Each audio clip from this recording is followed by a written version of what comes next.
40वा कलम आले. बरं 41 42 अगोदर येतं का 40 अगोदर येतं? 40 अगोदर येतं. बघा संविधान लिहिणाऱ्यांनी संविधान एकट्याच माणसाने लिहिलंय. किती जवळपास 3 वर्ष लागलेत. Doctor B R. आंबेडकरांनी संविधान लिहिताना तुमच्या माझ्यासाठीचं 340वा कलम अगोदर लिहिलं आणि मग एससीचं एसटीचं बाकीच्यांचं. काय सांगतं 340वा कलम?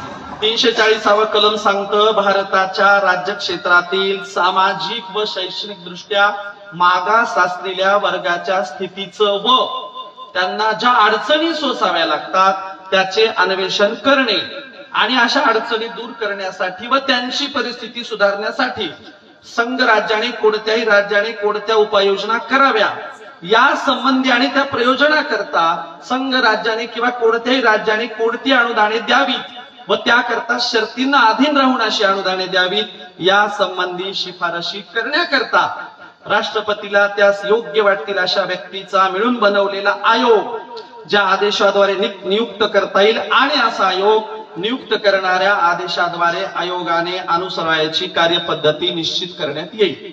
2 महत्वाचे निकष आहेत. कुठला? सामाजिक दृष्ट्या मागास आणि शैक्षणिक दृष्ट्या मागास. मराठी सामाजिक दृष्ट्या मागास आहेत की नाही? कारण खोलेबाई नावाची बाई आजही आम्हाला बरोबरीचं मानत नाही. मराठी सामाजिक दृष्ट्या मागास आहेत की नाहीत?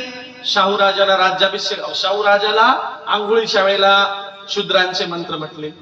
मराठी सामाजिक दृष्ट्या मागास आहेत की नाही? शिवरायांचा राज्याभिषेक सोहळा नाकारला.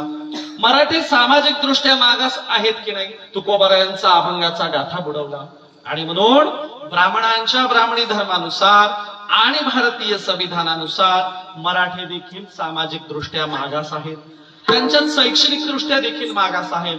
म्हणून 340वा कलम सांगतं वेळोवेळी अशा जातींचा काय व्हावा? सर्वे व्हावा. एखादा आयोग नेमला जावा.